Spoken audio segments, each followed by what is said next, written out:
The morning I realized my neighbor had quietly taken part of my backyard, I stood there holding a coffee mug that had gone completely cold in my hand, staring at something that absolutely should not have been there. At first, I honestly thought I was losing my mind. You ever have one of those moments where your brain knows something is wrong before you can actually explain why? That was exactly what this felt like. There was a brand new fence sitting behind my house. Now, normally, that's not a big deal. People put up fences every day. Nobody thinks twice about it. But this fence wasn't where it was supposed to be.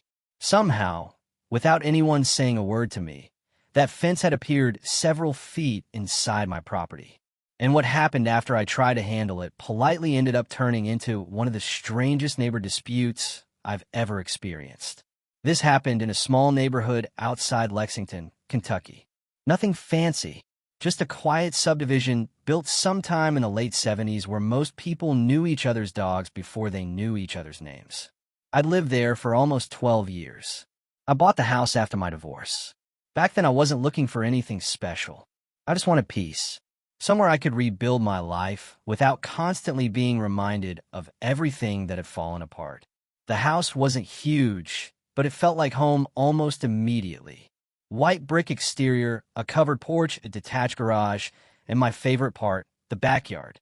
The lot sat at an odd angle compared to the neighboring properties, which made the backyard wider than most. There were several old oak trees along the rear boundary that had been there longer than any of us. In the summer, they provided shade. In the fall, they turned brilliant shades of orange and gold. For over a decade, that backyard became my little sanctuary. I grilled out there, read books out there, spent evenings sitting in a lawn chair listening to baseball games on the radio. Nothing dramatic ever happened until the house behind mine sold. The previous owner had been an elderly widow named Martha. Sweet woman. We used to exchange Christmas cookies every year. After she passed away, the property sat empty for several months before eventually being purchased by a younger couple. Their names were Brandon and Nicole. The first thing I noticed about them was how quickly they started changing everything. Within days, contractors were showing up every morning. Roofing crews, painters, landscapers, electricians, you name it. The place looked like a construction site for nearly a month straight. At first, I figured they were excited homeowners. Honestly, I understood it. When people buy a house, they want to make it their own. Then the fence company arrived. I remember standing in my kitchen sink watching workers unload stacks of cedar panels from trailer. The smell of fresh lumber drifted through the open window. I didn't think much about it until later that evening. The sun was starting to set when I stepped onto my porch and looked toward the back of the property. Something felt different. I couldn't explain it. The fence looked closer, not dramatically closer, just wrong, like a picture frame hanging slightly crooked on a wall. Most people probably would have ignored it. I tried to, but the feeling stayed with me all night. The next morning, I grabbed a tape measure and walked into the backyard. There was one particular oak tree I knew very well because it had been mentioned in the survey paperwork when I bought the house years earlier. According to those records, the distance from the rear corner of my patio to that tree was supposed to be just over 30 feet. So I hooked the tape measure, walked backward, and stopped. 23 feet. I stared at the number. Measured again. 23 feet. One more time. Still 23. I lowered the tape measure and just stood there. 7 feet. 7 entire feet of my backyard had somehow ended up on the other side of Brandon's brand new fence. At first, I assumed it had to be a mistake. Maybe the contractor read something wrong. Maybe survey stakes got moved. Maybe it was one of those simple misunderstandings that gets fixed with a 5-minute conversation. So later that afternoon, I walked over and knocked on Brandon's front door. He answered with a smile. Tall guy, athletic, confident. The kind of confidence that immediately tells you he's used to getting his way. I smiled back. Hey, Brandon, I said. I think there might be an issue with a new fence. His smile didn't change. What kind of issue? It looks like it may have been built inside my property line. For a second, he just looked at me. Then he shrugged. Our contractor followed the survey. Something about the way he said it bothered me. Not because of the words, because of the attitude, like the conversation was already over. I nodded politely. Would you mind showing me a copy of the survey when you get a chance? Another shrug. I don't have a handy. Could you check with the contractor? His smile tightened slightly. The fence is already finished. I remember looking past him into the house where Nicole was standing in the hallway listening. Then I looked back at him. Well, I'd appreciate it if you'd double-check. Brandon crossed his arms and leaned against the doorframe. And that's when he said something that changed the entire direction of this story. The fence looks better where it is. For a moment, I honestly thought I'd misheard him. But judging by the little smile on his face, I hadn't. And standing there on his front porch, I suddenly realized this wasn't going to be a simple misunderstanding after all. I wish I could tell you I immediately had some clever plan ready to go, but the truth is I walked back to my house feeling more confused than angry. The whole conversation kept replaying in my head. Most people, even if they thought they were right, would at least look into it. They'd ask questions. They want to see paperwork. Brandon didn't seem interested in any of that. It was almost like he'd already decided the land was his and expected me to simply accept it. That night, I dug through an old filing cabinet in my office until I found the folder from when I bought the house.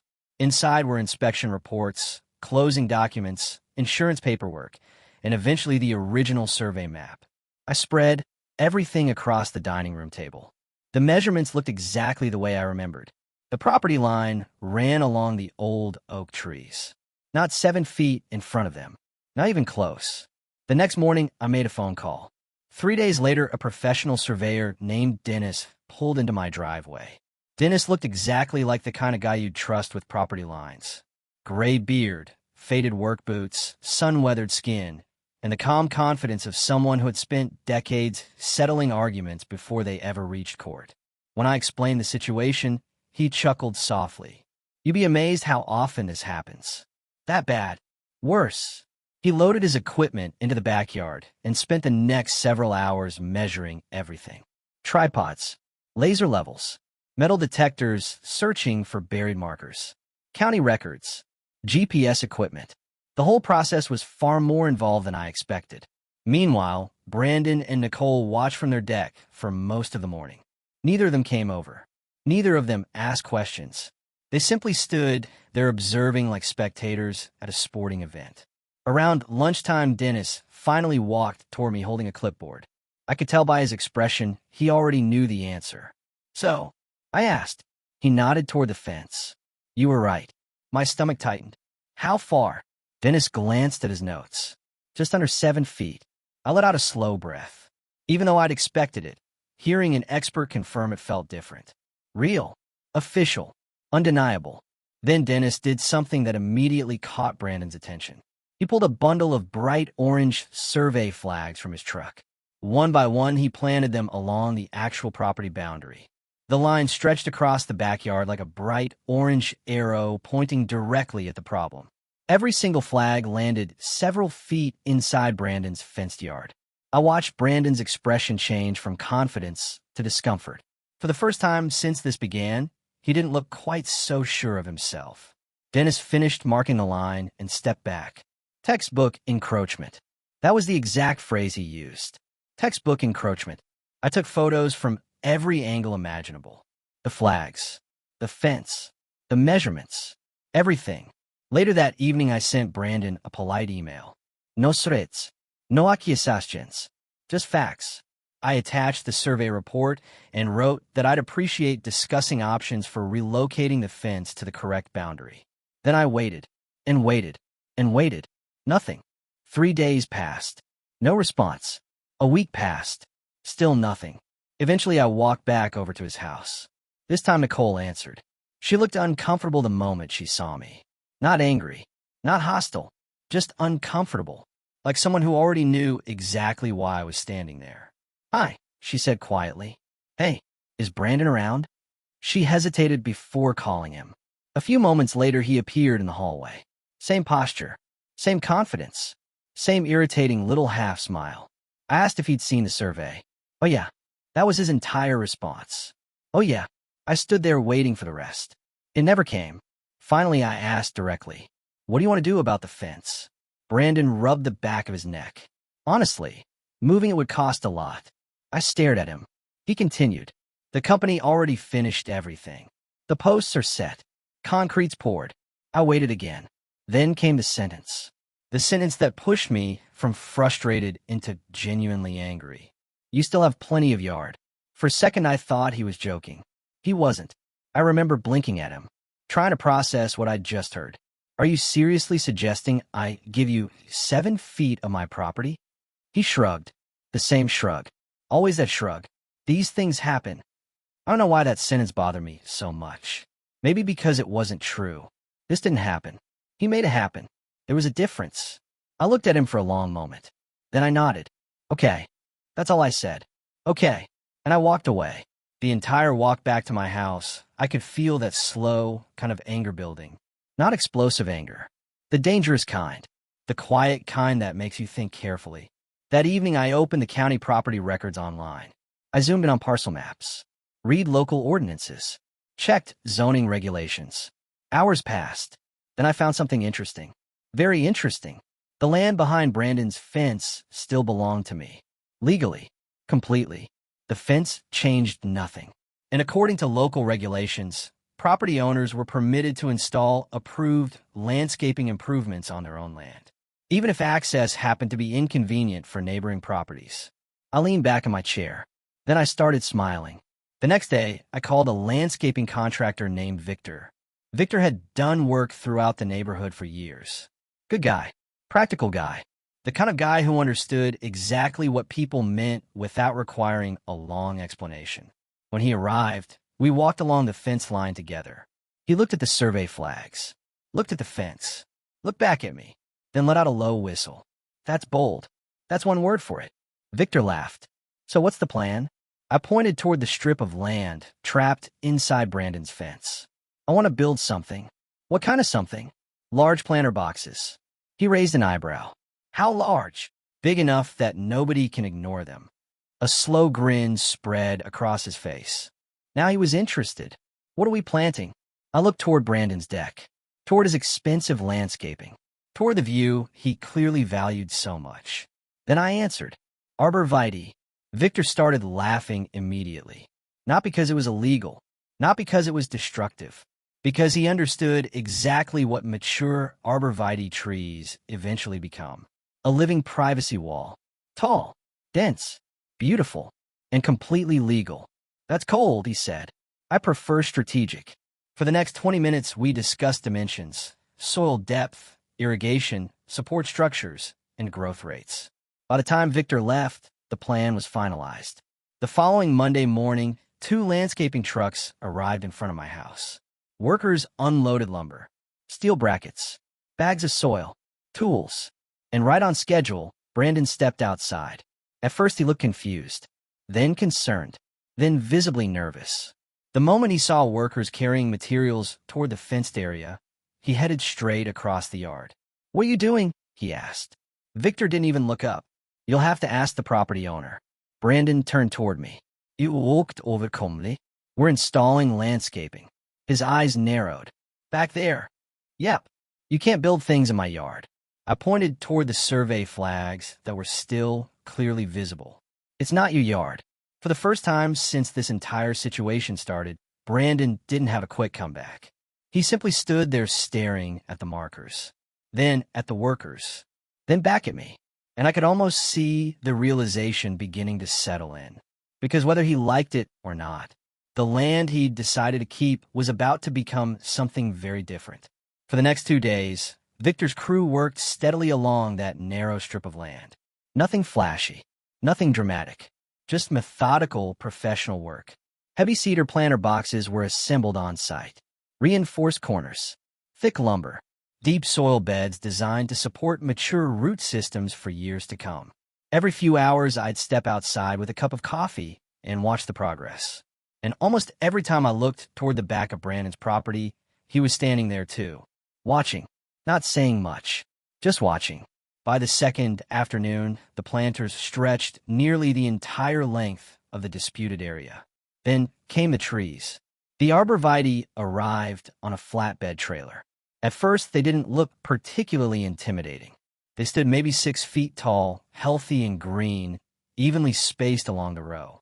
Honestly, if you didn't know what arborvitae eventually become, you'd probably think they looked harmless. Victor certainly knew better. As the crew planted the last few trees, He walked over and stood beside me. You know these are going to fill in fast. That's what you told me. He grinned, just making sure you understood. I looked toward Brandon's deck. I understand perfectly. The funny thing about living walls is that people rarely notice them changing day by day. Growth happens slowly, almost invisibly, until suddenly one day, everything looks different. Spring turned into summer. The arborvitae thickened. Branches expanded. Gaps disappeared. Week after week, the green barrier became denser. By midsummer, it had transformed into a solid wall of foliage. From my side, it looked fantastic. Private, peaceful, beautiful. From Brandon's side, well, let's just say the experience was different. The afternoon sunlight that used to flood his deck began disappearing earlier. His view across the neighboring lots vanished. The expensive landscaping he'd installed along the fence line now sat in partial shade for much of the day. Nothing was damaged. Nothing was harmed. But the backyard he had imagined for himself no longer looked the way he wanted. And every single inch of that change existed on land that legally belonged to me. One evening, I was sitting on my porch listening to a baseball game when I heard voices drifting from behind the trees. Brandon and Nicole. I wasn't trying to eavesdrop. The neighborhood was simply quiet. At one point, Brandon muttered something I couldn't quite hear. Nicole answered clearly enough. None of this would have happened if you'd just moved the fence. The silence afterward lasted several seconds, long enough to tell me everything I needed to know. For the first time, it sounded like reality had finally caught up with him. A few weeks later, there was a knock on my front door. I already knew who it was before I opened it. Brandon stood on the porch, and he looked different. The confidence was gone. The casual dismissiveness was gone. Even the posture was different. He looked like a man carrying around a problem that refused to go away. "Hey," he said. "Hey." For a moment, neither of us spoke. Then he glanced toward the backyard. "We should probably talk." I stepped outside. The late afternoon sun cast long shadows across the lawn. For a few seconds, Brandon seemed to struggle with what he wanted to say. Finally, he took a breath. "The trees are becoming an issue." I nodded. "They're healthy." Glad to hear it. He didn't laugh. "I mean, they're blocking a lot of sunlight." I shrugged. "A familiar gesture." His eyes immediately narrowed. I think he recognized it. The exact same shrug he'd given me months earlier. "You did that on purpose." I smiled slightly. "I planted privacy trees on my property." He stared at me. Technically, there wasn't much he could argue with. Everything had been done legally. Every permit followed. Every boundary respected. Every measurement documented. Eventually, he looked away. Then came the words I had been waiting months to hear. What would it take to get rid of them? The question hung in the air between us. I could have dragged things out. Could have enjoyed the moment. Could have made a speech. Instead, I kept it simple. Move the fence. His shoulders dropped immediately, like he'd known the answer before asking. "To the survey line. To the survey line." Another long silence. Then he nodded. "Okay. Just one word." "Okay." 2 weeks later, the original fence company returned. I happened to be home when the truck arrived. Watching that crew dismantle the fence felt strangely satisfying. Panel by panel, it came apart. Posts were removed. Concrete was broken up. Measurements were checked and rechecked. By late afternoon, the fence stood exactly where it should have stood from the very beginning. No arguments, no drama, no excuses, just 7 feet farther back. The next morning, Victor returned. His crew carefully removed the planter boxes and relocated the arborvitae to another section of my property where they continue growing without causing problems for anyone. By lunchtime, everything was finished. The disputed strip was open again. My backyard was whole again. And for the first time in months, the entire situation was finally over. Well, mostly. Brandon and I still live next to each other. We're civil. We wave occasionally. Talk about the weather sometimes. But we're not friends. And honestly, I don't think we ever will be. Because some things aren't really about land. They're about respect. The 7 feet never bother me as much as the assumption behind it. The belief that if someone takes something and acts confident enough, eventually you'll stop fighting for it. Maybe that's true sometimes, but not always. Every now and then, when I'm mowing the lawn, I reach the back of the property and glance toward that fence. Perfectly straight, perfectly placed, exactly where it always should have been. And I can't help smiling a little. Not because I won, not because Brandon lost, but because the situation taught both of us something important. Boundaries matter, and sometimes the most effective way to solve a problem isn't through anger or revenge. It's through patience, documentation, and giving people the chance to experience the consequences of their own decisions. Now I'm curious what you think. If your neighbor built a fence several feet onto your property and refused to move it, how would you have handled it? Would you have gone straight to court? Would you have demanded legal action immediately? Or would you have found your own creative solution? Let me know down in the comments. And while you're there, tell me honestly, was the privacy wall justified or was it petty? I read every comment, and trust me, neighborhood disputes like this always spark some of the most interesting debates you'll ever see.